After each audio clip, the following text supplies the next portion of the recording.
Hello everyone, I'm pleased to announce my new tour for 2024. Beginning in early February and running through June, Tammy and I and an assortment of special guests are going to visit 51 cities in the US. You can find out more information about this on my website, jordanbpeterson.com, as well as accessing all relevant ticketing information. I'm going to use the tour to walk through some of the ideas I've been working on in my forthcoming book, out November 2024, We Who Wrestle with God. I'm looking forward to this. I'm thrilled to be able to do it again, and I'll be pleased to see all of you again soon. Bye-bye. My favorite question actually is to ask in job interviews, how can I be guaranteed to be involved in projects that are critical to the strategic future of this organization? And it completely changes the outcome, because then it's not just what your skill set is for this particular job. Maybe they got a job for you in a mailroom. And now you're somebody that says, yeah, not only will I do the little jobs to learn this from the bottom up, but I want to make everybody's life better. I want to help everybody succeed. Now I'm willing to learn. I'm coachable. Now it's a different conversation.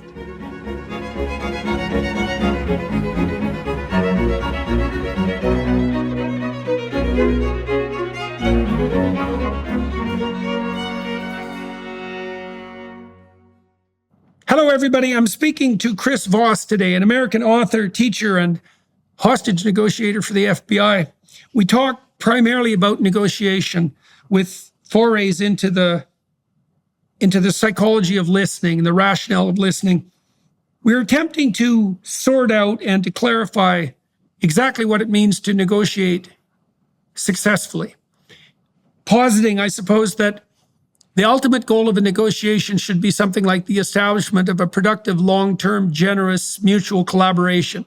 And to expand even that, to understand that a good collaboration involves the joint pursuit of mutual desire, let's say, but also the joint pursuit of the ability to expand the understanding of what that desire might be across time. That's how a relationship grows. So we talk about how to do that. We talk about how to listen and do that, concentrating as well on the fact that if you listen to people, they'll tell you what they need and want, and then you can be in a position to provide that and to be of utility in the long-term, sustainable, productive, generous relationship. So welcome to the discussion. So Chris, let's start with this. Why don't you tell me and everybody who's watching and listening what it means to negotiate. And let me put a little context around that. You know, one of the things I really noticed as a clinician was that people are remarkably bad at negotiating, and they're not trained in it ever. And so that really hurts people, because it means that it means they don't know what they want. They don't know what the person who they're dealing with wants. And even if they do know what they want, they don't know when to talk about it. They become bitter often about the fact that they're not talking about it, and they have no idea how to proceed. And it's unbelievably common. So Tell me what you think negotiating means and how you got interested in it. And also if that's how you conceptualize yourself fundamentally as a negotiator, a communications facilitator. Yeah, well, for me, to negotiate is to collaborate and find a better outcome. In the early days, I was always teaching the adversary is not the person on the other side of the table, the adversary is the situation. And that if you're negotiating with versus against people, but negotiating with somebody, you're faced with different aspects of the same problem. And if you can collaborate, then not only might you solve the problem, you might come up with a better outcome. And I kind of backed into this because I wanted to be a hostage negotiator. I didn't really know what it was about, how complicated it was going to be, how satisfying it was going to be. And I remember I was on a SWAT team with the FBI, and I wanted to switch over to hostage negotiation because I had a recurring knee injury. And I like crisis response. And I thought, I could negotiate those. Yeah, I could talk to terrorists. How hard could it be? My son and I have always joked that the Voss family motto is, how hard could it be? So stuff that looks really easy is often incredibly challenging. So I volunteered on a suicide hotline, and then which is just about listening to people. And suddenly, you get a change in behavior in a very short period of time by listening to people. And so that's, and to your point about people not knowing what they want, in point of fact, I've learned it's impossible to know the best outcome because you don't have all the facts. And so go in with an open mind and you probably discover something new, and do it in a way that the person wants to talk to you again. And then there's a long tail. So those are some of the high points, I think. Okay. So, let's dive into, you mentioned a number of things here, and I'll outline them, and then we'll delve into them sort of point by point. So you're paying close attention. I worked with people. I'm doing my best, man. I worked with my clients a lot practically. I did a lot of business consulting. I did a lot of work with people who were trying to develop their careers. I did a lot of strategizing around things like, I wouldn't say raising people's salaries, because that's not the right way to think about it, but helping them develop the skills and confidence to maximize their economic potential and to develop plans around that. So, and one of the things we could zero in on that might be of interest to people is, for example, is negotiating a raise. Now, you said that you want to collaborate and find a better solution, that you talk with someone, not against. And that reminded me as well of the necessity of developing a joint vision. So let me tell you what we used to do in practical terms when I was setting someone up to have a conversation with their boss about advancement, including a raise. Sometimes people don't necessarily want a raise. They want opportunity and they want advancement, and the only way they can conceptualize that is as more money. And so you have to get that straight too. But so, I said my principles were something like, it's very difficult to negotiate if you are not in a position to say no matter what. Okay, so I would make sure my clients had their CV well prepped, that we had filled in any gaps, that they knew the job market around them, and that they were ready and willing to look for another job if necessary. So then they weren't terrified. Right. They weren't taking themselves hostage. Exactly. Because, and it also meant they had a better sense of their actual market value, right? Because that's something you actually need to do if you're going to negotiate for advancement or a raise. It's like, well, what evidence?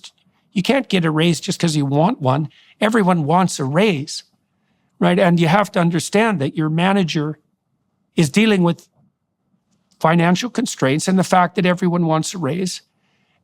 So you have to make a case. And then you might say, you could make a case with a threat, and one threat might be, well, if you don't give me a raise, I'll leave. But generally, all you do is put people's back up with an approach like that. You may need to have that in your back pocket just to make you confident. But my notion was, I was dealing with people who either were credible or who had put themselves in a position to be credible, what they would deliver to the boss was, first of all, a statement of their value and a description of that. Because you don't know how much your boss knows about the work you do, especially if you're one of those people who does your work quietly and well and sort of invisibly. And that's even worse if you're agreeable so that other people can take advantage of your work and pretend it's theirs. So the first thing you might want to do is make sure that your boss actually knows what you do without being chest thumping about it.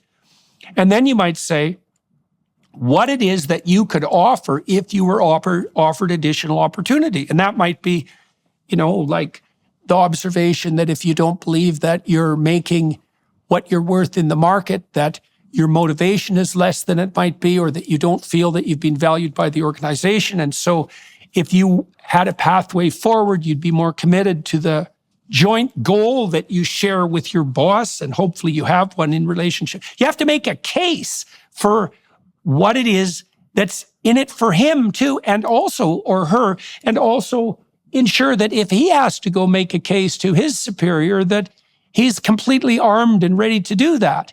So so you don't assume that you're in an antagonistic relationship with your boss. And if you are, and that's intractable, then, it might be time to think about either a radically new approach to your work or a different job. But if not, you assume that you could present him with a solution. So anyways, those were some of the ground rules that we established. And so I'm kind of curious about how you might elaborate on that and what you think about that. And yeah, I love it. I mean, those are great ideas. Those are great starting points. And, you know, what I might add to the basis of that conversation, like the first part about, you know, having a resume, knowing what the market is, not taking yourself hostage. One of the things that I loved, that I learned from being a hostage negotiator is how to negotiate without a net. And my Harvard brothers and sisters would call that bat now. What's the best alternative to negotiated agreement? And that's so that you release yourself of fears, that you don't take yourself hostage. You can go in with no alternative and have enough faith in the process to just be engaged, to be curious, to listen, to discover the better outcome. And so the BATNA idea or the alternatives idea is a good starting point if you feel like you're taking yourself hostage. But what it really is it's to create this psychological construct so that you don't freeze up, so that you don't take yourself hostage. And as hostage negotiators, you know, we just never, theoretically, we never had a BATNA. You know, you got to make the deal. You got to work it out. And you kind of get used to walking that tightrope without a net, and then it's no big deal. But the principle to begin with is how to not take yourself hostage. And that's a brilliant principle to start with. okay, what does it mean? Give me some examples of what it would mean for someone in a practical situation or even in a dire situation to take themselves hostage, and maybe a story or two about that, and also some illustration of how you circumvent that error. Yeah, well, it's like I don't have a better job. I got to take this job. And I'm coming out of, I did, right after I left the Bureau, to sharpen up my resume and to create some better opportunities. And I went to Harvard Kennedy School of Government, got a master's there, which is astonishing that they let me in. Very average blue-collar dude from the Midwest. And then afterwards, job market was horrible. Come out of Harvard, 2008, depth of financial crisis. I mean, no jobs anywhere. And one of my colleagues, his fellow students, he's like, look, I'm trying to negotiate for a job and I got to take the job. There aren't any jobs out there. And they're going to ask me what I made in my last job, and it's going to be half of what I need to make now. And I can't answer that question. And I said, like, all right, so here's what you're going to do. You're going to go in with some great calibrated questions. Calibrated questions in my vernacular, Black Swan method, is not questions to get answers, but questions to create thoughts in the other side's mind. Open their brain up a little bit. You want to get completely out of the concept. The fact that you don't have alternatives doesn't change your value to this company. And the fact that you don't have alternatives does not change anything about their ability to pay you and how much you could contribute if you're the right guy that gets dropped into the right job. And so you got to ask them, what happens if you guys don't fill this role? How can I be most successful for you? And how am I supposed to accept a salary that's half of what I'm worth? You know, these are deferential questions. Okay, so let me ask you about that. So one of the things I want from someone that I partner with, and this would include someone I'm hiring as well, say as a peer relationship, I want to know what agreement we can come to that I'm thrilled about, that I know they're equally thrilled about. And there's a technical reason that I want that. I mean, there's two sources of motivation fundamentally. There's goading by negative emotion, like pain and fear, and there's enticement by positive motivation. And that's usually associated with hope in relationship to a goal. And so for the gentleman that you just described, who's feeling constrained because he only has one option, which is take the job or leave it, and he thinks the only option is take it, he still has a question to ask himself. And this is a really profound question. It requires honesty. And the profound question is, what circumstances do I have to have in place so that I can devote myself wholeheartedly to this job? So how can I exit the interview and accept this new job, feeling that I have a landscape of opportunity in front of me and bereft of resentment? And that will require, if someone's going to ask themselves that will require that they prioritize their needs and wants. And salary may be one of those things, but you could imagine that there might be other ways of even moving around that, so to speak, because you might be able to offer your new employer the following deal. It's like, well, I'll take a starting salary that's less than I would regard as optimal or even necessary, but I want to know that if I hit a certain set of standards within a certain time, that there's a pathway to improved financial returns that opens up to me that we all agree on. And you tell the person you're negotiating with that the reason you want that is because, we're not playing around here. We're trying to negotiate optimal motivation. And I want to be able to assure you when I leave the motivation or the negotiation that I am thrilled with the outcome. And because who the hell wants to hire someone who starts the job feeling like they've been taken advantage of and being resentful? That's a really bad way to get things going. Okay, so you pointed out that your guy who thought he had to have the job still was in a position to tell his potential employers what it was that he had to offer, to make a case for the value of his services, and to point out what that is not only worth from the market perspective, but also in terms of his own motivation. Yeah, and there's a fit issue too. And it like any other relationship, like a personal relationship, business relationship, close relationship, significant other, you got to get a fit. And my favorite question actually is to ask in job interviews, every job interview and every annual review.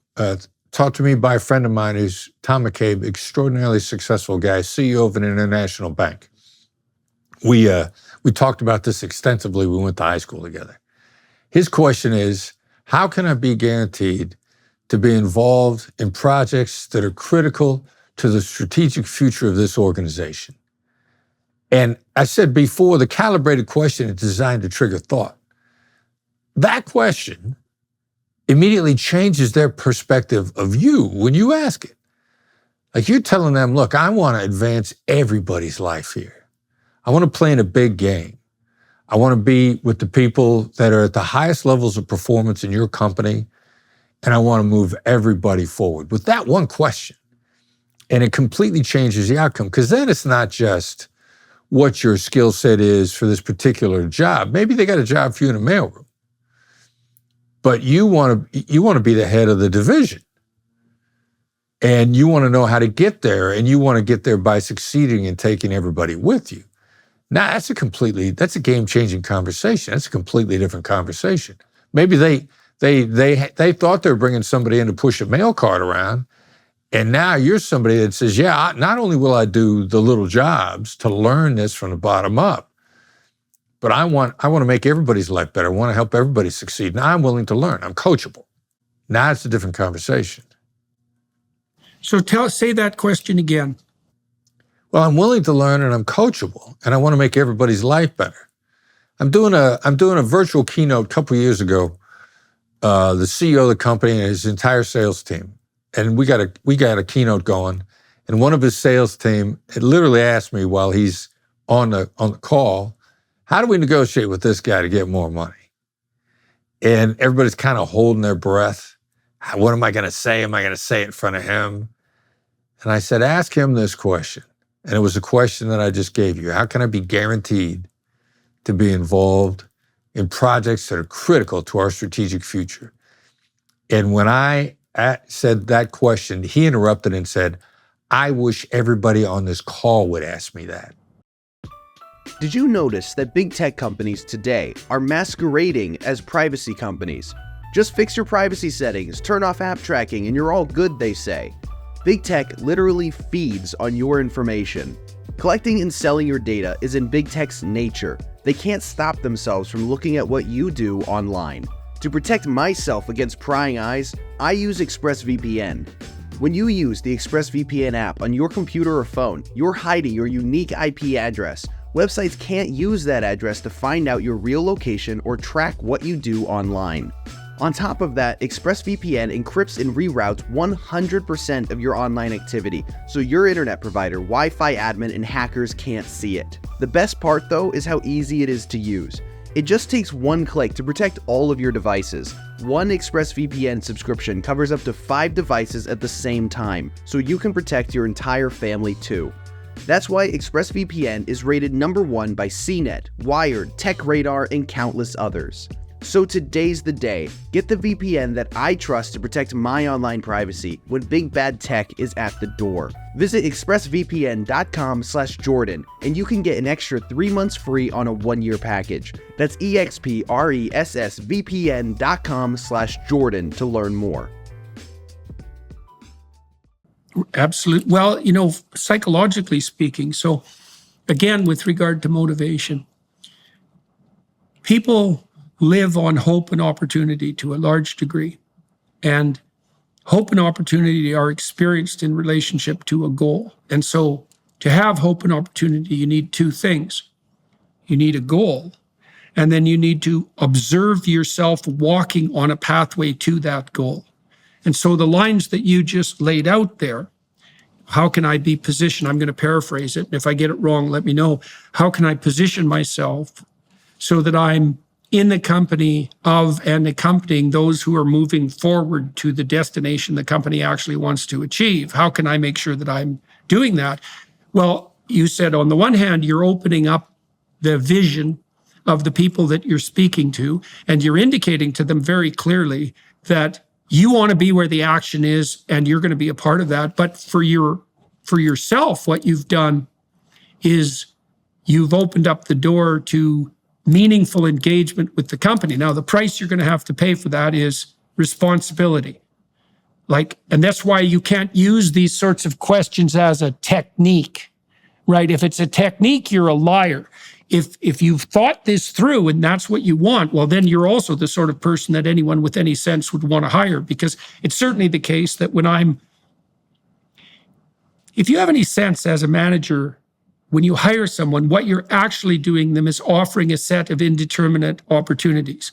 And you're hoping that the person you're hiring is more qualified than they would need to be for the position that you're hiring them for. Now, you may not regard that as a requirement, but you're certainly hoping for it. And the best conversations I have with people that I might want to work with or have work for me, let's say, are the conversations where they clearly indicate that they know where the enterprise is going and why.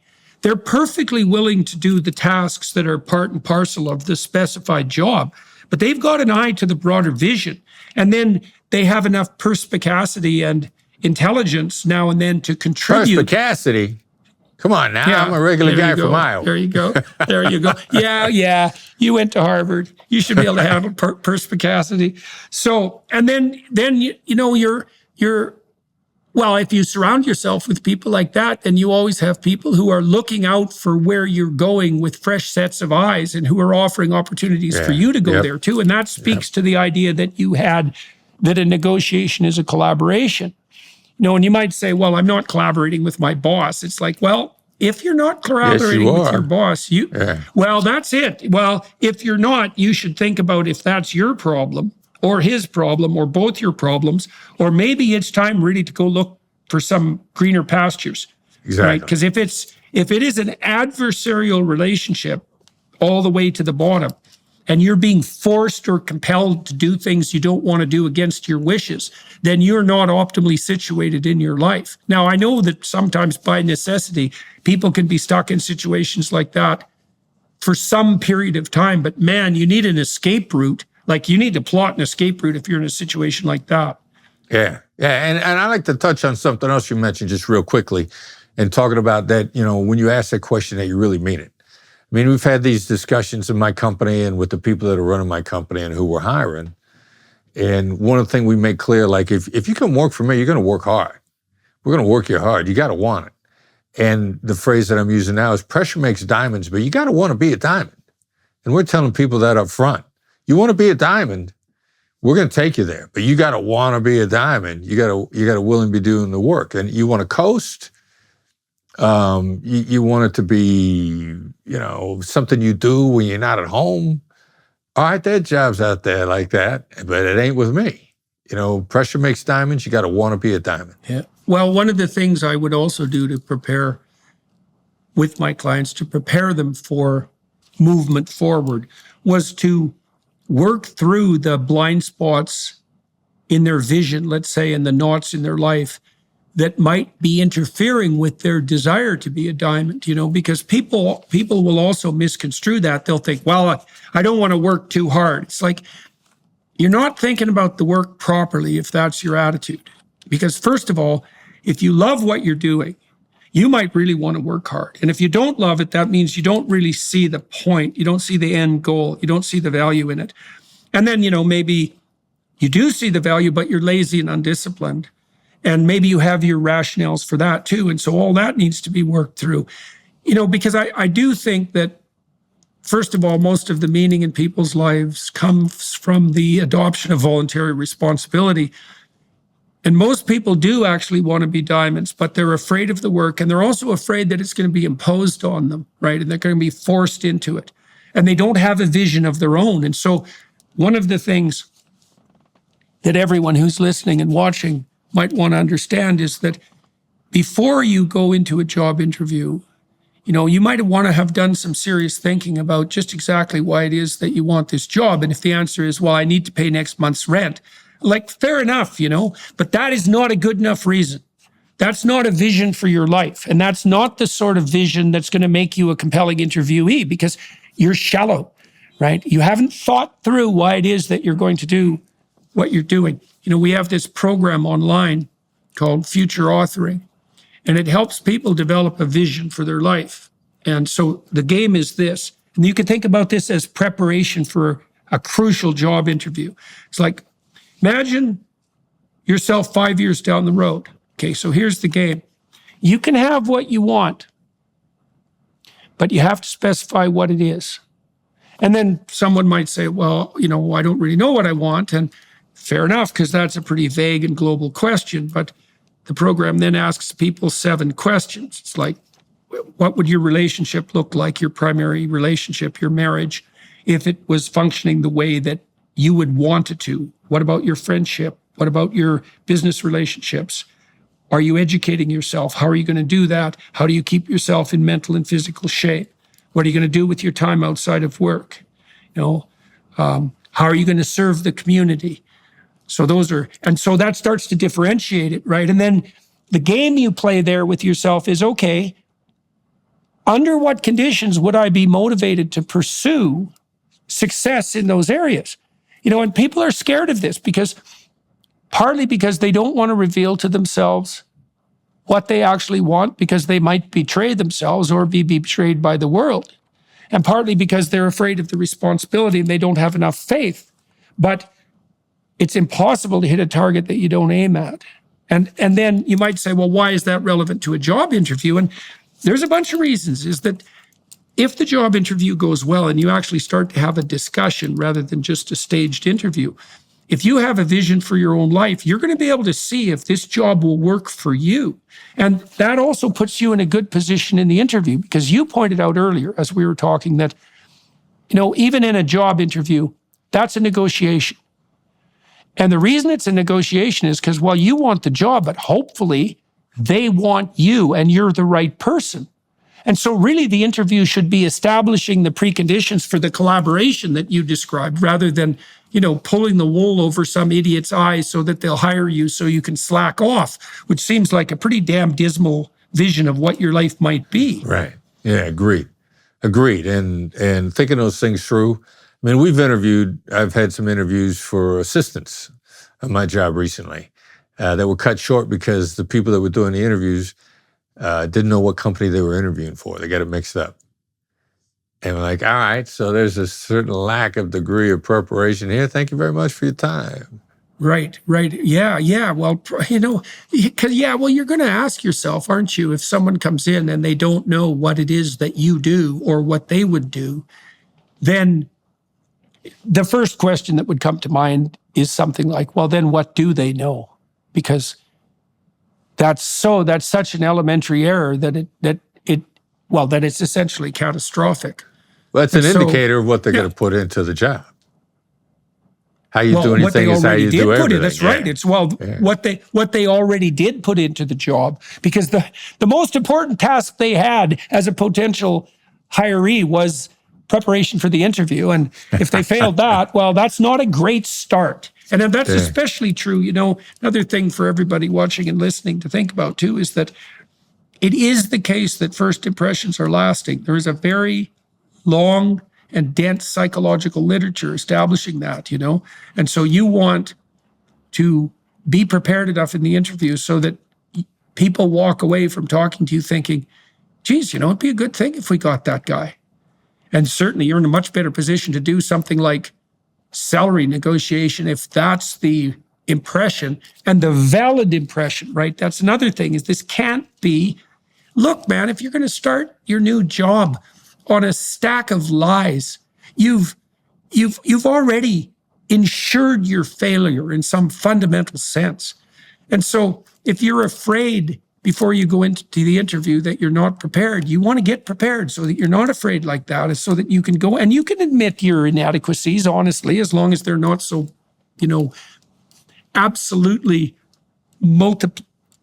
there's not so many of them that you're obviously not the candidate for the job.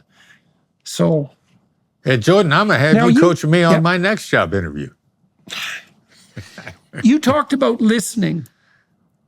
Yeah. Okay, so tell me about that and about paying attention, and tell me how you learned why that was so important, and tell me what you learned about how to listen.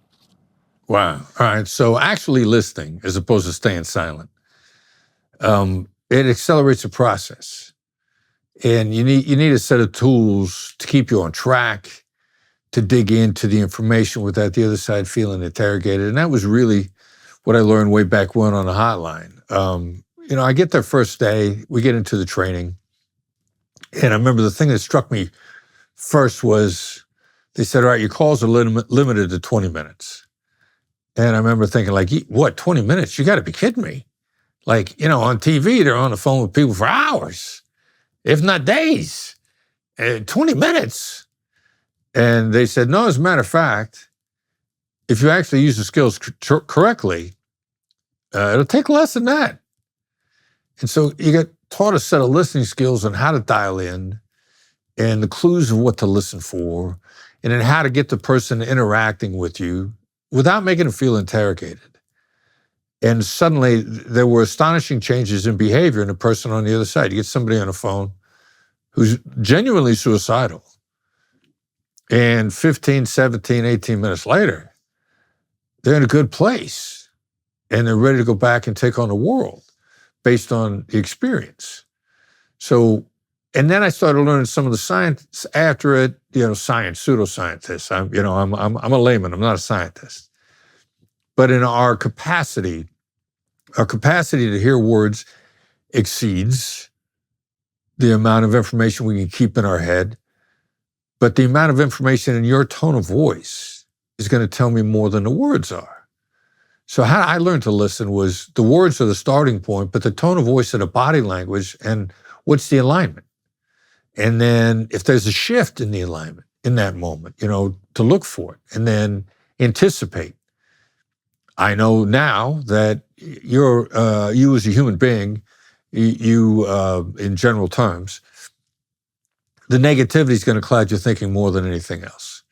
So I'm listening for those negatives. And from the hotline, and now what we do in a Black Swan method, how do I deactivate those negatives to clear your head or even anticipate them? So it's applied emotional intelligence. And then why listen?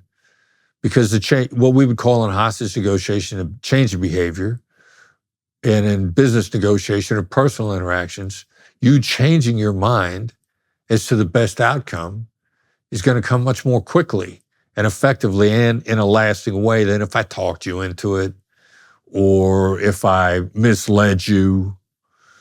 I want whatever agreement we come to be durable, to last, without me having to come back to you daily to see where we are. And that's what listening is really about, understanding the nuances of what's now backed up by neuroscience and what people in hostage negotiation and you as a practitioner in the field of human nature for years came to learn was the reality of how human beings think and how they react. Yeah, well, you said you want to negotiate a durable solution, and that means one that will sustain itself without you having to come back. And so you could put it this way, barring, you can become a micromanager because you have a certain obsessiveness of character, let's say, and a certain intrinsic distrust. And then that's something you should work on. But you can also become a micromanager if you negotiate a very bad agreement with someone. Because if you've talked them into it or forced them into it, then, and they feel that they've been taken advantage of, then their heart won't be in the task. And what that will mean is that they will be looking for escape routes all the time instead of doing what they're supposed to be doing, and that you'll have to go back to them in the most frustrating of manners and use up all your valuable time and energy trying to enforce a stupid agreement that you shouldn't have made to begin with. And this is part of the problem. You said, you don't want to talk someone into something. Right. Now, that's not the same as informing them about an opportunity that they might not have conceptualized and laying out a different route. But really what you're aiming for is voluntary agreement, like full voluntary agreement. And part of the reason, and you touched on this, part of the reason that listening is so necessary is because if you listen to the person, you can find out and help them find out what it is that they actually want and how that could conceivably be delivered to them. And, you might think the person already knows that, but it's not necessarily the case. People think, well, they're talking. And in fact, that's how most people think, period, is when they're talking. And it also means if no one's listening to them, they almost never have an opportunity to think. You could imagine, like, even if you're running a restaurant, I shouldn't say even, it's very difficult to run a restaurant. If you're running a restaurant, you're hiring a dishwasher. One of the things you're going to be concerned about is whether that kid is going to show up to work, because absenteeism in entry-level jobs like dishwashing is rife, and the probability that the guy won't show up is pretty high, and so that drives restaurateurs mad. And so what you want to find out from the dishwasher, at least in principle, is how can we get you here 15 minutes early every day? It's got to be a serious question. It's like, I want you to think about this for a minute. You're 15, let's say, you got your entry-level dishwasher job. It's like, under what conditions would you be pleased enough to come to this workplace so that you actually come? And what impediments can you imagine that might arise? And how can we set the situation up so that that probability is decreased? And that is all. You want to know from the kid what he thinks might sideline him so that you can circumvent it if possible. And obviously, the same thing applies as you scale up the sophistication of the negotiations. How can we make this work? That's a good guideline for a successful negotiation, not how can I come out of this ahead? That's such a stupid way of looking at a situation because it's so temporary, right? If I screw you over while we're talking because I'm better at verbally manipulating you and I think you won't take that out on me opportunity by opportunity as we move forward into the future, I'm an absolute bloody damn fool. Exactly, yeah. You're going to take it out on me, you're going to look for outs, or even when problems arise, you're just going to keep silent. You're like, you know what, I know people will hurt you by doing nothing, and you don't want that to happen either. The Black Swan technique that you referred to, tell me about that. Well, it's a collection of the emotional intelligence skills that started with hostage negotiation. There were 8 FBI hostage negotiation skills. And I came out thinking like, there's some adaptability here. After I went through the Kennedy School, I was lucky enough, I got into Harvard Law School's negotiation course as a student when I was an FBI agent. And I worked with some brilliant people there, Sheila Heen, Doug Stone, Bob Manukin, Bob Bordone, brilliant people. And I just did my hostage negotiation thing when I was going through the course. And they said to me, you're doing the same thing we are. The stakes are different, but the dynamics are the same. So I thought, all right, so I'll use these. FBI called them active listening skills. Harvard called them active listening skills. We had made them very definable, very practical, very usable. Because when you're teaching skills to cops, if it's not usable and practical and clear, like, you get booed off the stage fast. They want practical stuff. And when Harvard really gave me the green light, like, this stuff works, I started teaching at Georgetown afterwards. My son Brandon was a critical part of the development of those skills. And we just took the 8 skills. We got them 9 now. We made some slight tweaks in some of the thoughts as we applied them to business and personal life. But it's a collection of emotional intelligence, tactical empathy skills that work because of the way human beings are wired worldwide. Just they work on the limbic system, which is the emotional components, the circuitry, the wiring in the brain that everybody has by virtue of the fact that they're human. And it pretty much operates the same, regardless of gender, ethnicity, religion, geography, diet, because you're human. We're experiencing a lot of global instability as we plunge into primary season. How are you protecting your family in the midst of all this chaos? The fact is, there is one asset that has withstood famine, wars, and political and economic upheaval dating back to biblical times, and that's gold. It's not too late to diversify an old IRA or 401k into gold, and Birch Gold Group can help you with that. Birch Gold can help you create a well-thought-out and balanced investment strategy.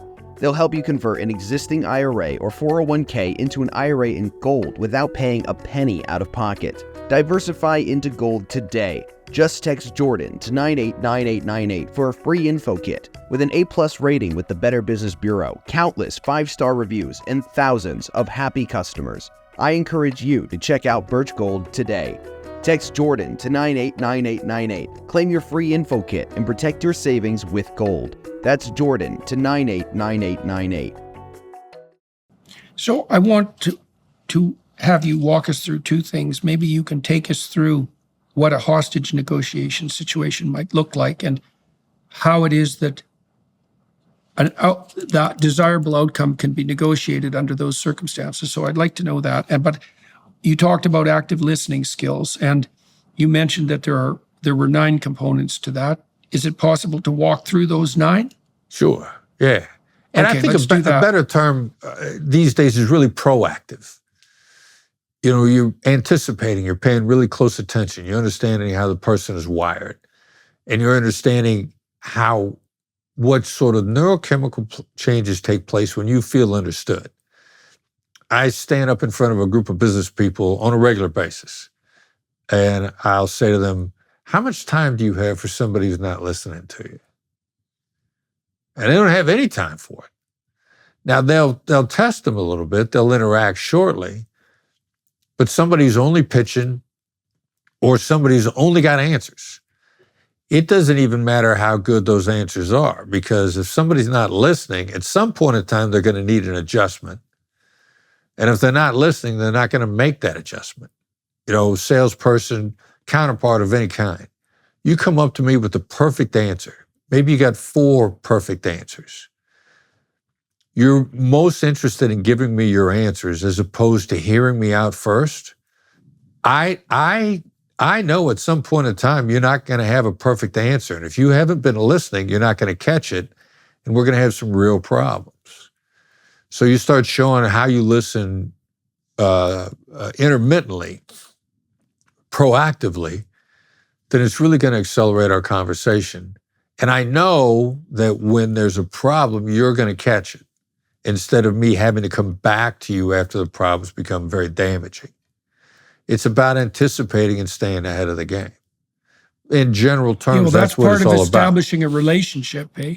Yeah. Instead of selling. You know, I went out to sell 20 years ago, probably, out of academia. I was still practicing as a professor, but I also started to sell some products that I had designed. And I had the wrong idea about sales really to begin with. I had a solution to a set of problems that I thought were rife in the business world. And I wanted to convince, probably, with evidence, that the solution I had developed was going to work, and it was a hiring solution. But what I didn't understand, it took me a while to understand, was that I was actually introducing a problem into the mix because they already had a way of hiring. And so if they were going to switch to me, there was a lot of retooling that needed to be done. And I didn't actually know what their problems were. And so I learned eventually that there was no such thing as selling. There was the establishment of a relationship and also the feeling out. It's like if you go talk to someone in a given company, it isn't necessarily the case that they're going to want what you're buying. You got to figure out what their problems are. And one of the things that's really cool about that too is that if you're entrepreneurially oriented and you've made a product and you go out and you try to sell it to 10 people and they don't buy it, but all 10 of them tell you about a different problem and all of them have it, you now know what your next product could be, at least in principle, because you know where the actual marketplace problem is. And I learned after that software designers, for example, who have a track record, if they're designing a new piece of software, they do it in collaboration with their customers. They build a bit of it. They go ask them, how do you think about this? Does it solve the problems that you have? And if they say no, they modify it. Like there's a constant dialogue between the market, let's say, and the producer. You don't build a better mousetrap and have the world beat a path to your door. You do it in collaboration. And if you can get people to tell you their problems, then you can be the person who can work with them for a solution. And then they're going to be pretty damn happy when you show up for a sales call, right? So, and you talked earlier about iterability too, that you want to make sure that you've conducted the conversation so that the person would like it if the conversation happened again. And that's like the definition of a relationship. Like you have a relationship with someone with whom you would like to continue the conversation indefinitely. And the great salespeople, they're relationship managers, man. That's what they do. And they have their Rolodex full of the people they know, and they listen to them. They don't go sell them junk that doesn't work to rip them off to make a quick buck and vanish. That's what psychopaths do. And it's not a very good strategy. So, all right. So you talked about proactive listening, and you give the person an opportunity to lay out what they have to say. What other steps are associated with this 9-step process? Well, it's kind of, it's 9 tools as opposed to 9 steps. The step, you want to gather information and establish a relationship simultaneously. Now, most people think you do one or the other. Hey, how are your kids? Where'd you go to school? What do your kids do? Are your kids in Little League? The small talk that's this common ground thing, which is, it's for C players. Common ground, in my opinion, was designed initially, like if we got similar common ground, then ideally you understand where I'm coming from. But in point of fact, it's highly inefficient. Look at your siblings. How much more common ground could you possibly have than with the people you grew up with? Talk about common ground of geography, ethnicity, diet, religion, as much as possible. And how many family gatherings around holidays or screaming matches? That's what common ground will get you. But what people really want to know is, do you understand what my problems are? Do you understand my perspective? Do you understand where I'm coming from? So if I dial in to start out understanding and feel you out, and I'm going to say, seems like this whole process has frustrated you. Seems like there's a reason that you're struggling with this. I'm taking emotionally intelligent, educated guesses, and I'm listening. Now that gets me into an information gathering process and a relationship building process simultaneously, instead of one and then the other, which is highly inefficient, which is why this indirect route ends up being much faster. I'll look at you and I say, look, it seems like you're having a good day. If you look like you're having a good day, I don't ask people how they are.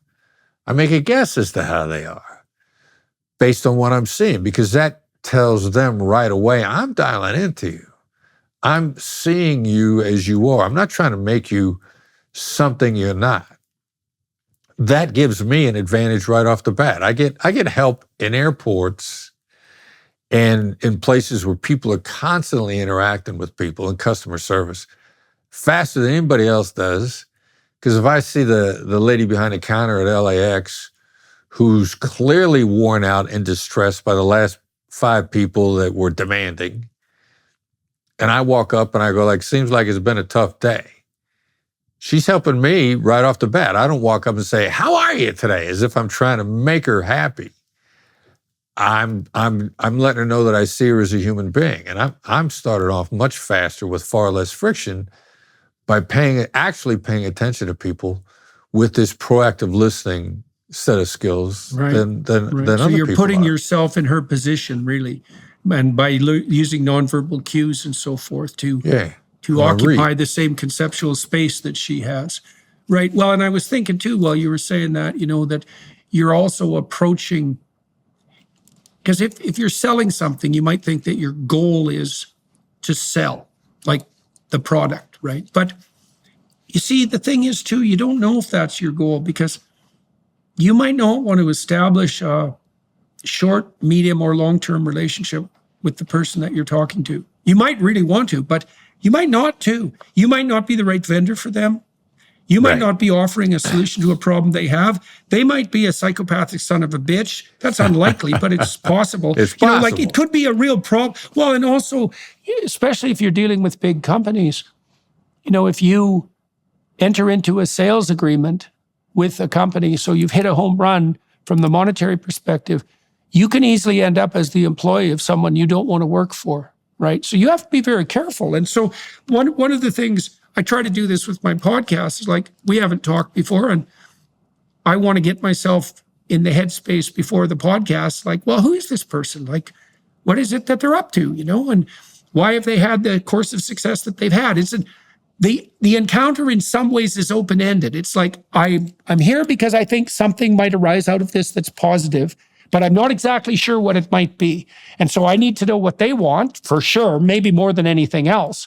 And then I want to see if there's something here for both of us that we couldn't accomplish on our own. And then that, it also stops you from using the club, say, if you're selling or if you're negotiating.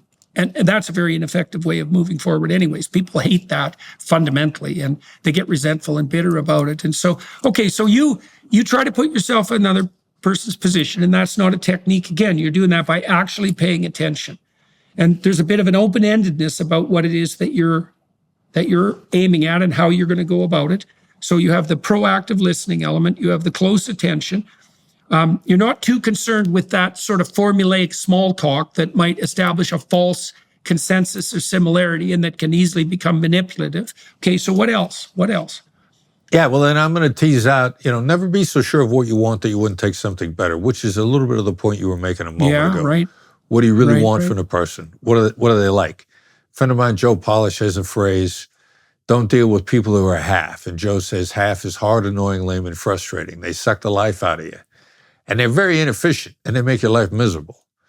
So I'm going to want to try to find out what kind of person you are, how good of a match we are, how our core values line up, because I want a long collaboration that's prosperous for both of us. Now, you might not want that, and you're entitled to not wanting that. But then I'm entitled to move on because I want to find somebody that wants that. Well, and you also definitely want to figure that out. Because if that's your goal, because that is the establishment of a productive, generous, collaborative, goal-oriented relationship that's mutually desirable.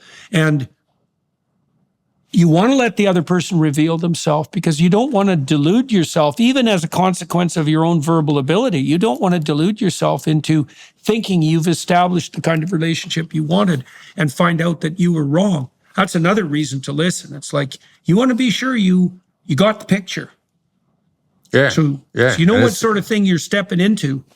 Right. And I know it's going to sound very harsh, but when I was teaching at USC, I had a female come up to me in a class, and she's like, there are a lot of employers out there that want to pay me less because I'm a female. If I got an employer that's paying me less because I'm a female, how do I negotiate a better deal? And I said, all right, so I'm going to answer you as if I was your dad, and you just asked me, hey, the guy I'm in a relationship with treats me badly. How do I get him to treat me better? My answer to you is go someplace else. There are plenty of places you want to be somewhere where they value you. And if their core value is to pay you less based on your agenda, they're going bankrupt anyway. That's a bad strategy. They're going, and you don't want to go down the tubes with them. So you want to be someplace where somebody values your work. Don't try to fix a bad employer any more than you try to fix a bad significant other. There's somebody out there better for you, and you're far happier and far more productive and have a far better life by moving on. So if the person, whether you're in sales or whether it's your employer, if their core values don't line up with yours, they're entitled to their core values. Move on and line up with a team that's going to move you farther ahead in your life than anybody else that doesn't line up with you ever would. You said that you shouldn't try to fix a bad employer. And the managerial literature indicates very clearly, too, that you shouldn't try to fix a bad employee. So Two-way relationship. I'd like your thoughts on this, but well, absolutely. Well, so first of all, it's not easy to fix someone, and it takes a long time. It's a dubious enterprise, and they need to be bloody well fully on board with that and willing to make the appropriate changes. And the probability that you're going to have an errant employee with a history of bad behavior, and that you as a manager, say with 20 people to attend to, are going to make substantive changes in that person's basic psychological makeup, while the evidence suggests very strongly that you're just not going to. And all the literature I read that was at the crossover between the clinical and the managerial suggested that you spend all your time as a productive manager with your best people. And what that also implies is those are the people that you hire. And with regards to firing people, which is also a kind of negotiation, I had this friend who's one rough guy, and companies used to hire him to fire people. And I didn't like firing people, and I still don't. And I asked him how he tolerated the emotional stress that came along with that. And he said that he liked doing it. And I said, what do you mean you like doing it? Because I was just like outside of my wheelhouse. But I knew this guy and I respected him. And he said, look, I go into companies and I find the people who kiss up and punch down. I find the people who take all the credit. I find the people who don't distribute any of the benefits. I find the manipulators. I find the people who are lying about their motivation, or even who are just in the wrong place doing something they shouldn't be doing. And I let them know that I see what they're doing, and I'm pretty damn happy when they leave. And I thought, hey, man, fair enough, And the negotiation there, like if you do have an employee that isn't performing well, part of the negotiation there is to say something like, look, it should be evident to both of us that there's something that isn't right about what's happening here. And we could drag this out painfully, kicking and screaming, bitter and resentful for the next 15 years. Or we could just cut our losses, and maybe you could go find something that would suit you. And I've seen this in my clinical practice because I had lots of people who came to me in the aftermath of being fired. And of course, that was often, almost always, to some degree devastating. But it wasn't that uncommon for people 6 months later, especially if they actually did try to put themselves back together, to be immensely relieved that they no longer had that particular noose around their neck. Yeah, there's so many reasons why the severing of a bad relationship is better for both parties. And who has to do the severing is often the hard part. I was involved in trying to let somebody at a charitable organization go a number of years ago, affiliated with a church, and I'm going to the minister of the church for guidance. And I'm expecting him to say to me, because this was a great man. Man's name was Arthur Caliandro, minister of Marble Collegiate Church, New York City. Phenomenal human being, one of the best guys I've ever known. And I thought Arthur was going to counsel me on, guidance and, all the stuff I expected. And he looked at me and he said, there's no gentle way to cut somebody's head off. And I thought, wow. And for Arthur to tell me that was the reality of business relationships, personal relationships. Like if it's bad for you, it's bad for them too, and they're going to be better off. If they're half for you, if they're hard, annoying, lame, and frustrating, you are for them too. So you're not doing anybody a favor by hanging on to a bad relationship. It's hard to sever it.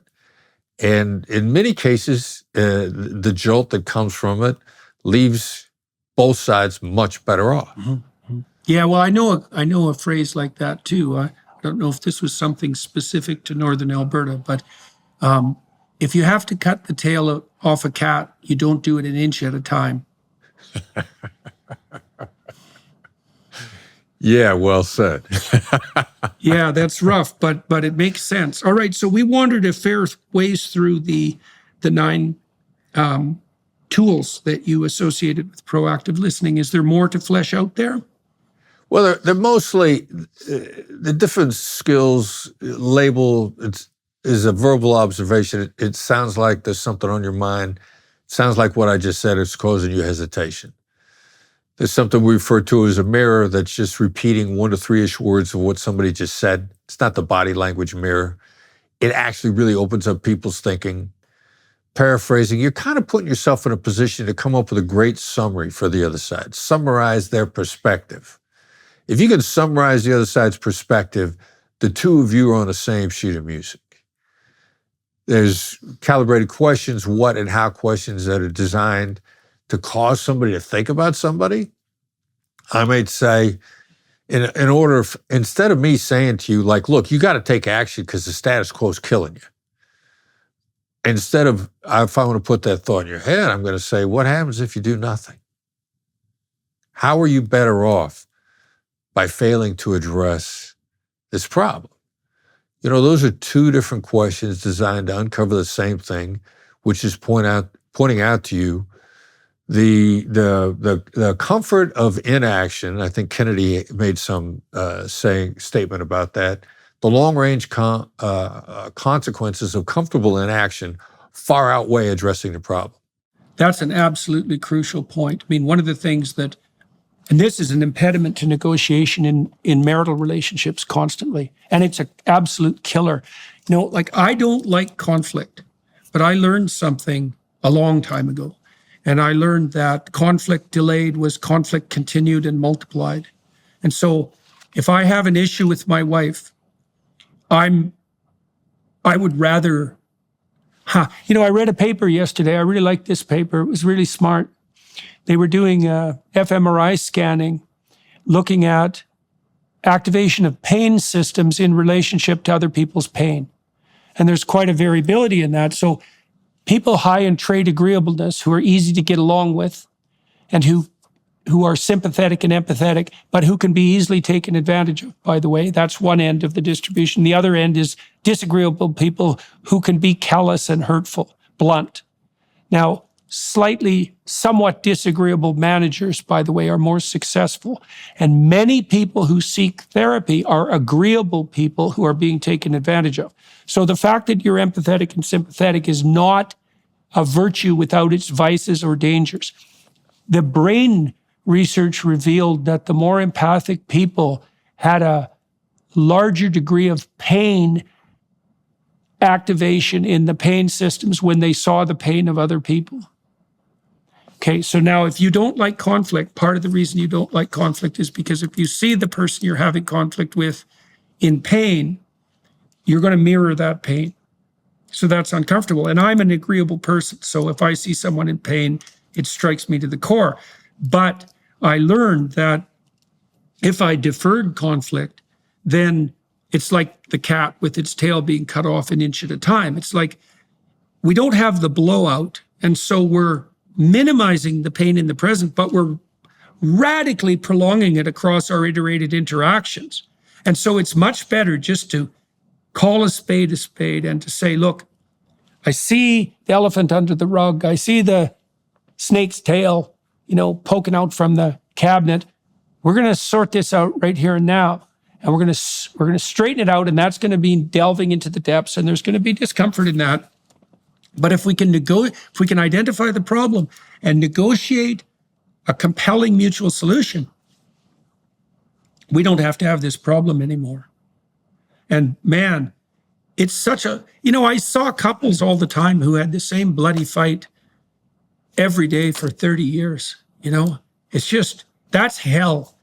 And it's much better just to have like the discussion, even though that's that inaction, that you pointed to, that you described Kennedy as pointing to. It's the, classically speaking, even theologically, there is much more stress placed on sins of commission, right?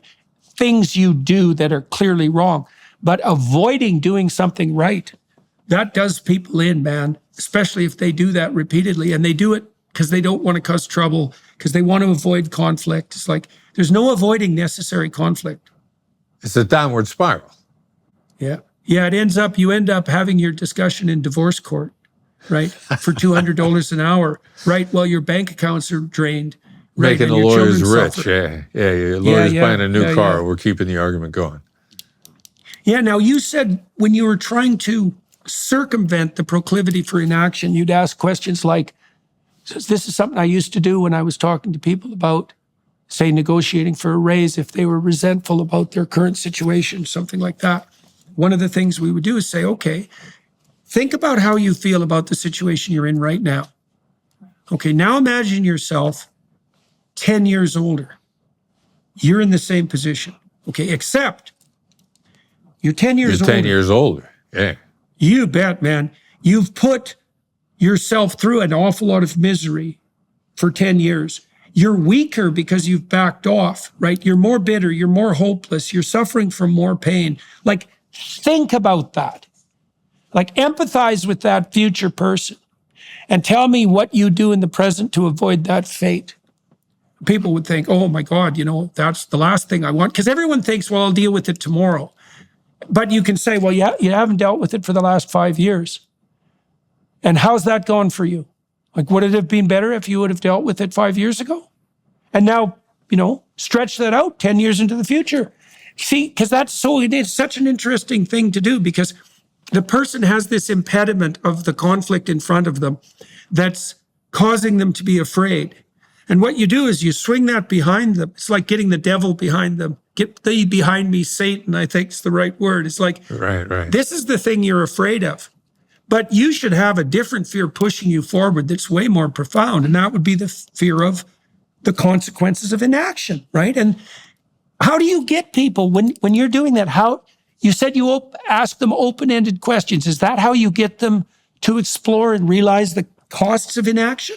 Yeah, the first one is the what and how questions. I can trigger you into really a very sort of narrow, confined mental state without you feeling it's narrow or confined. I can put you right there with a what question or a how question. One of my favorite ones these days is if somebody, whatever they're doing for a living, and if I ask them what they do for a living, they're going to give me pretty much of a canned response. I help people do this, or I help people do that, or they're gonna give me a memorized response. It's not a conversation. First time I did this, I'm at a Hollywood party a couple of years ago, fundraiser for Forrest Whitaker, I believe, and I'm talking to one of the self-involved people there. Forrest, a great human being, by the way, phenomenal human being. But I'm talking to the self-involved guy, and I don't want to hear a self-involved conversation. So instead of asking him, what does he do for a living? I go, what do you love about what you do for a living? Now, what I've done with that what question is I had put him right square in to a part of his brain focused on love. And he transformed in front of my eyes. And I saw him light up. So, I took the what question and I put him right there. And he lit up and he started talking to me about all the things that made him come alive as a human being. And it ended up being a really satisfying question. Now, it's one of my stock questions in nearly any interaction because I want to find out about what you're about. What are you into? It's going to give me your core values almost right off the bat in a very quick way. Can you ask what people are afraid of? Well, the same way, or do you focus on the positive? Now you're bringing in the secondary point, which I know the many psychologists, many human nature practitioners believe that everything we do is motivated by either love or fear. So I will also ask in a business context when I'm trying to find out what the motivations are, I'll say, what are you afraid of happening here?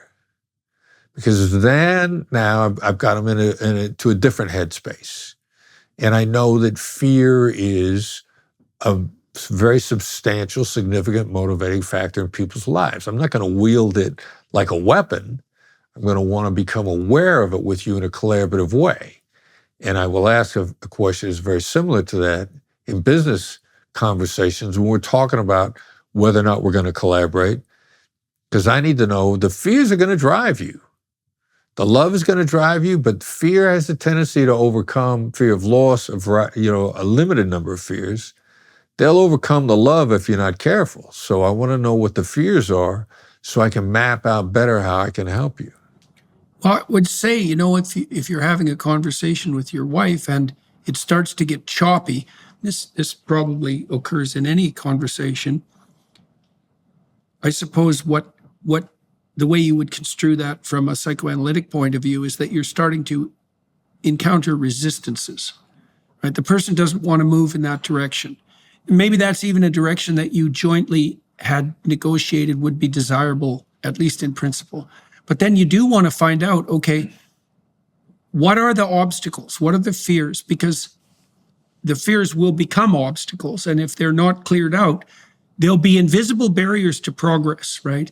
And it's so interesting, when you get people to lay out what they're afraid of and then what they perceive as obstacles, sometimes merely letting them describe what it is that they're afraid of will make the fear evaporate, because they realize that that's a fear that applied in a different situation, or that, that they've actually grown out of without really noticing, or that you've already established a pattern of behavior that indicates that they don't have to be afraid of that from you.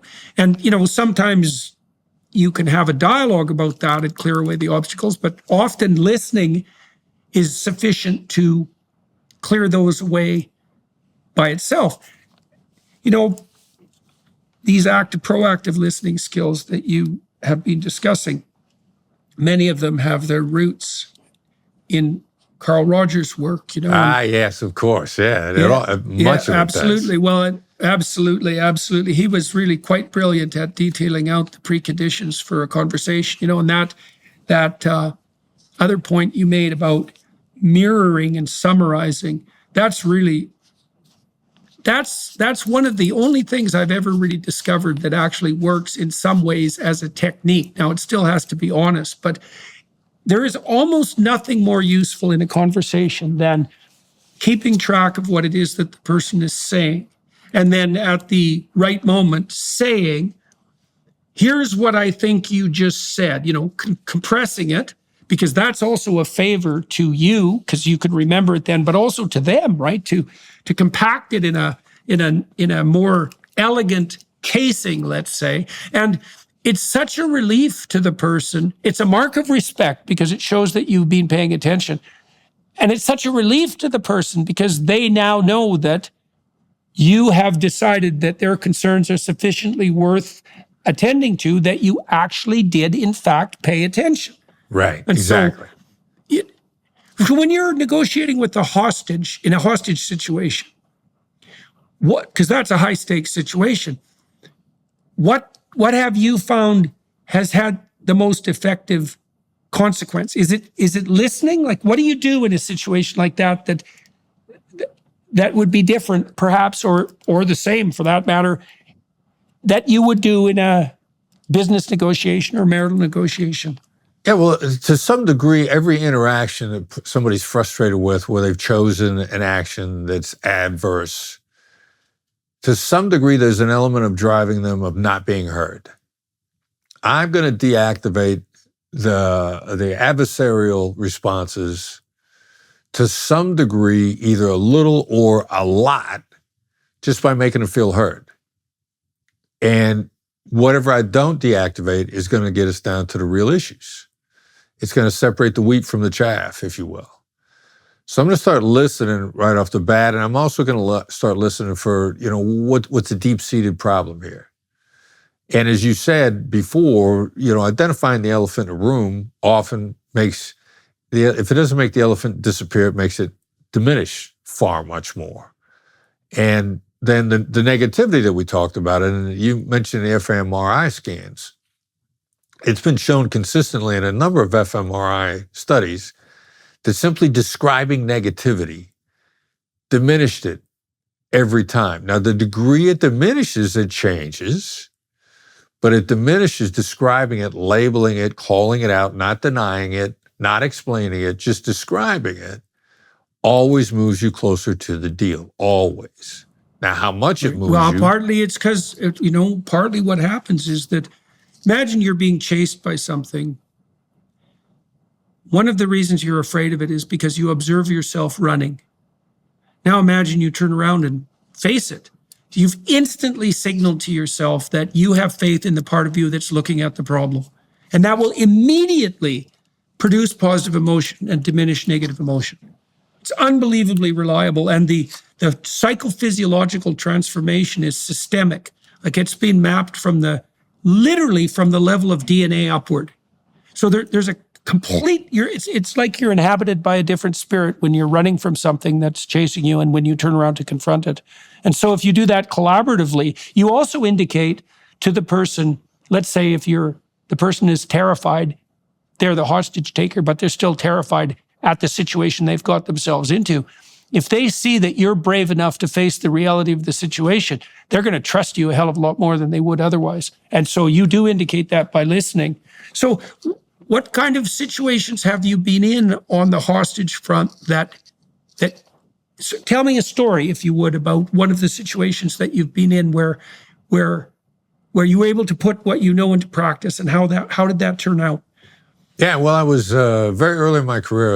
I was lucky enough to be involved in a bank robbery with hostages, which, while it happens in the movies all the time, in the real world, it's a very rare event. Usually the bank robbers are long gone before the police show up, and there's almost never a situation where there's a negotiation of a bank with hostages. It happened in New York City early in my career, and it had been 20 years since one had happened in New York City prior to that. That's how rare they are. And there were two bank robbers inside. One guy was a highly manipulative person who figured all along that he could outwit everybody, and he actually demonstrated a lot of techniques that I would refer to as a great CEO negotiator. He was constantly diminishing his influence on the inside. We got on the phone with him early on. He was like, these guys I'm in here with, they're more dangerous than I am. As a matter of fact, I'm afraid of them. It's like a CEO saying, like, look, I can't make this deal because my board's going to fire me. I don't know. I don't have any influence in my company. I'm a figurehead. That's an important guy. The guy who's diminishing their influence has a lot of it and doesn't want to get cornered. And that's exactly what this bank robber was about. Now, I gently confronted him. I was the second negotiator on the phone, and I was coached into some gentle confrontation by the NYPD Lieutenant Hugh McGowan, brilliant guy. He said, I want you to do this, this, and this, and I want you to confront this guy on his name first chance you get, because this guy wouldn't even give us his name. What happens when you give up your name? When you give someone your name, you agree to influence. And if you refuse to give your name voluntarily, then you're holding a barrier up. And this guy had refused to give us even his first name all along. And about 5 hours in, when I was called in to be the next negotiator on the phone, we'd figured out who he was. And Hugh said, I want you to brace him with his name. Not accusingly, but let him know that we know who he is and see what happens. Triggered a bunch of changes. He immediately first went and got a hostage and put her on the phone to show us that he still had live hostages inside without making a threat. I'm talking to him, and suddenly this female comes on the phone. She says, I'm okay. And I'm completely caught off guard. And he takes the phone back away from her, and it was his way of reminding us he had hostages without making a threat. Because he was smart enough that he knew that if he tempted fate too much, there's a pretty good chance that a sniper would take him out. He didn't want that. He wanted to figure his way out. I gently confronted him on a couple of other things. It was definite confrontation, but it was gentle. He hands off the phone to the other bank robber who does not want to be there. This guy is more concerned with surviving than getting away. And I dial into him very quickly and just with what I often refer to as the late night FM DJ voice. About 90 seconds into my conversation with this guy, he says, "I trust you." And 2 hours later, he was surrendering to me outside of the bank.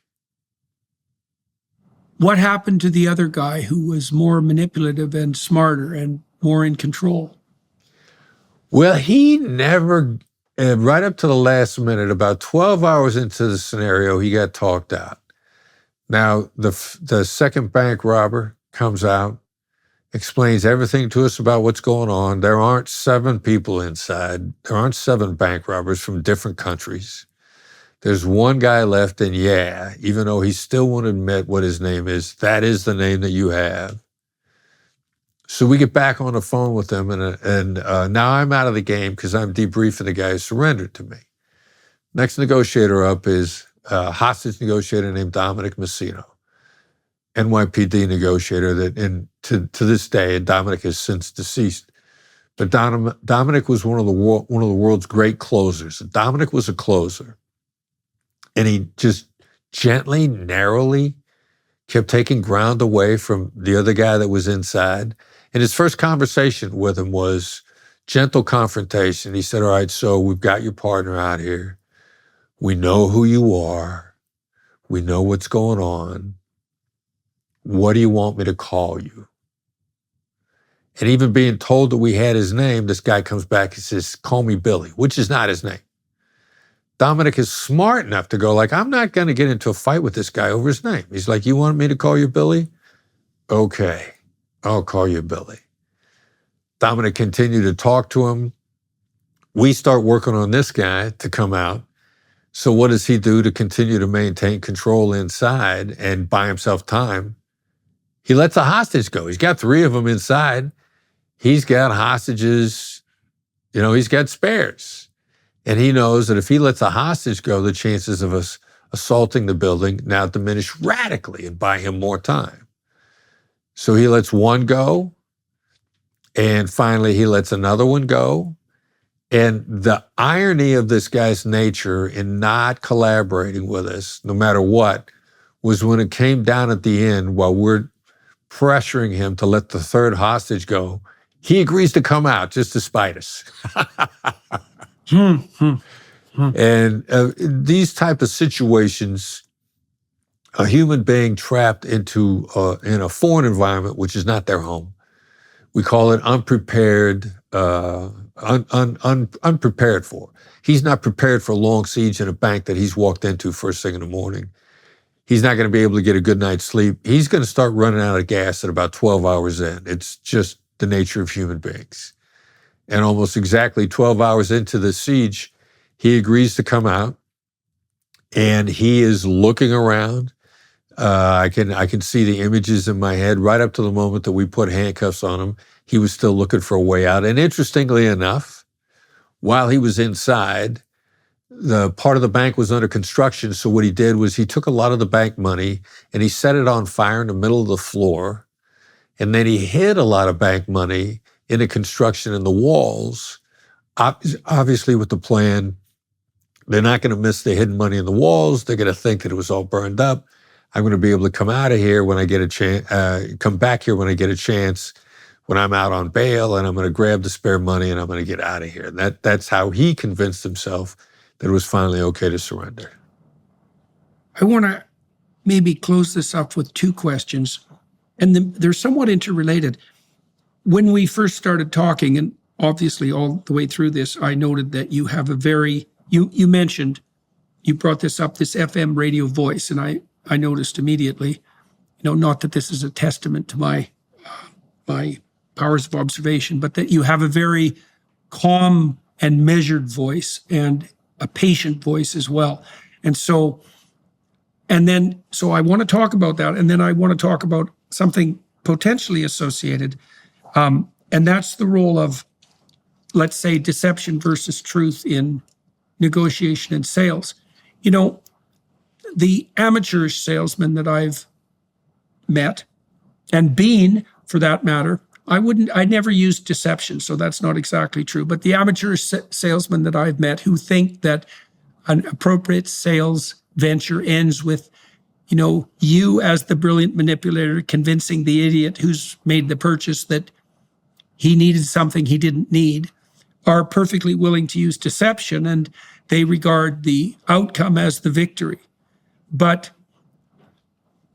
my sense has been that a negotiation that you can't obtain with truth is one that's very unlikely to have any lasting staying power, and it also has complications like that are just going to multiply like mad.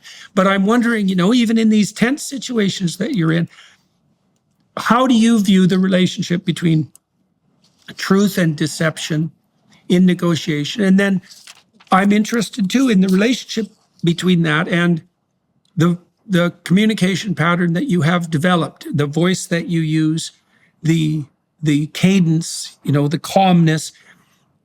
How much of that was practiced? How much of it is practiced? Things can be genuine too, but I guess I'm trying to differentiate, you know, persona from what's genuine, and I'm trying to see that in the relationship between deception and truth in negotiation.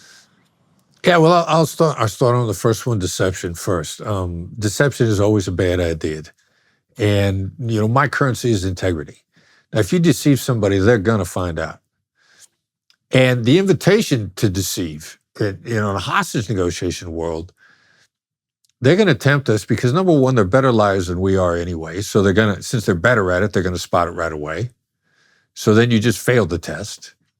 And secondly, they're going to find out, and then your credibility is gone. If they find out that you're a liar before they come out, people get killed. And one of my favorite conversations, I'm working a kidnapping in the Middle East, and it looks, Al-Qaeda's got a gentleman, and I'm talking to the gentleman's widow-to-be and his boss. The hostage was Paul Johnson. And we want the woman that we're just darn near completely sure Al-Qaeda's going to kill him on deadline. And it looks that way. That ends up being what ends up happening. And I want her to go into the media and do an interview before it happens.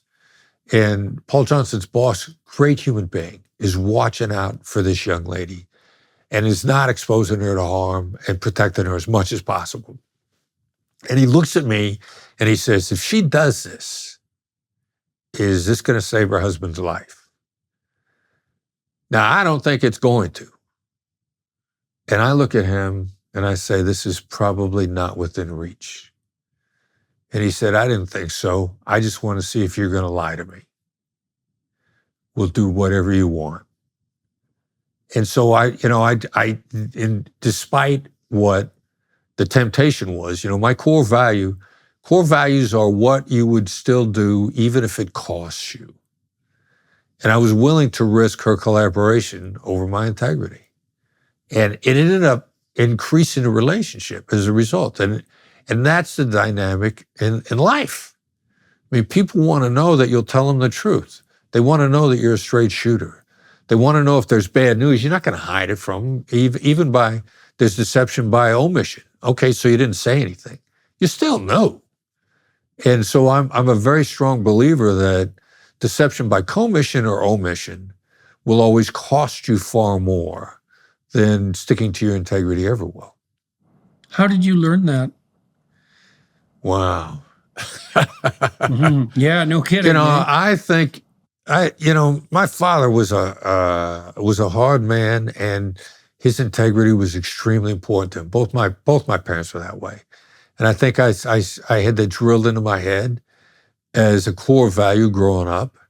And then I think I probably made a mistake a couple of times.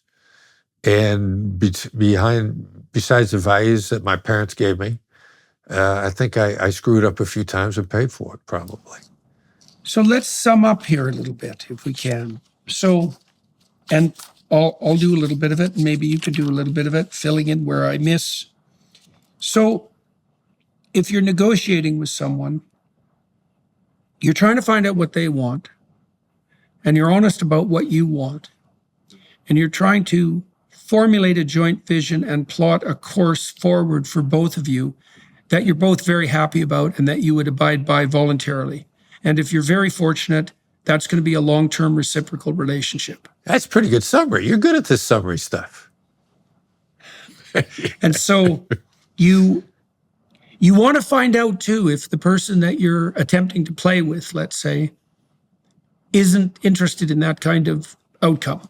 And Right. so part of the reason you listen to them is to find out what they want so that you can negotiate that outcome that you desire and that hypothetically they desire. But you also want to find out if that isn't what they want so that you don't waste your time or theirs.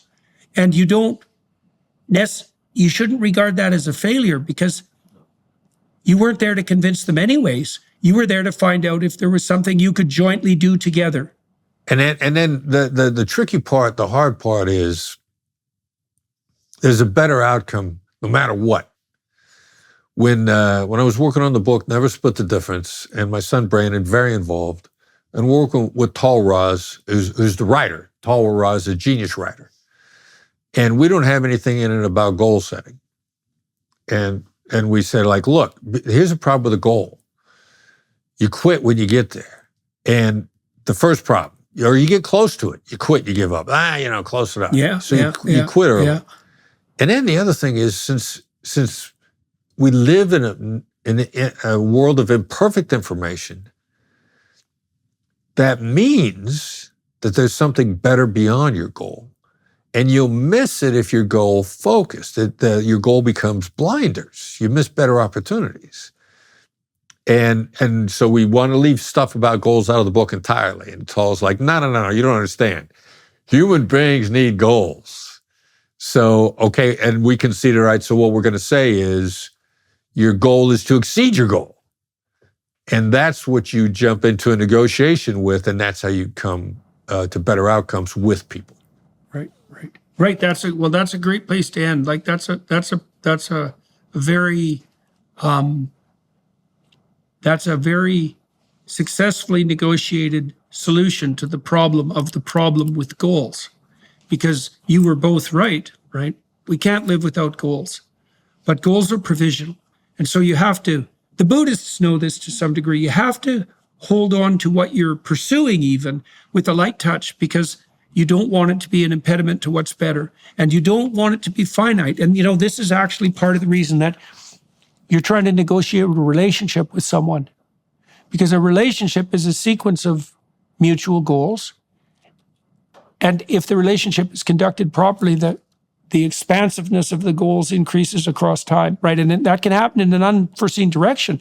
So part of the reason you're trying to find out who this person is, what their problems are, what do they want, is to establish the relationship that allows you to pursue proximal goals in a way that allows you to expand your vision of goals across time, right? And that can be indefinite if the relationship is good, right? So That's right. My favorite phrase. All right, sir. That was good. And so for everybody watching and listening, first thing I would say is it's a very good thing to learn to negotiate. And the things you heard today about making sure there's someone in it for the other person, that might even be your primary goal when you're trying to establish a relationship with someone else. That doesn't mean you take yourself any less seriously. But man, the more there can be in it for the other person, the more you can bloody well be sure, within the bounds of justice, that the negotiation, the settlement that you're aiming at is going to be sustainable. So and then you don't have that concern on your mind, and that's a really good deal. And you should be encouraged to negotiate to the end that you most truly desire, right? Again, keeping the other person firmly in mind, or the other people. And it's a great skill to learn, and concentrating, as we've discussed, on listening to the other person.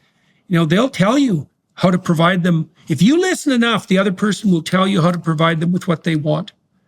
And that is a bloody good deal. And you get there from listening.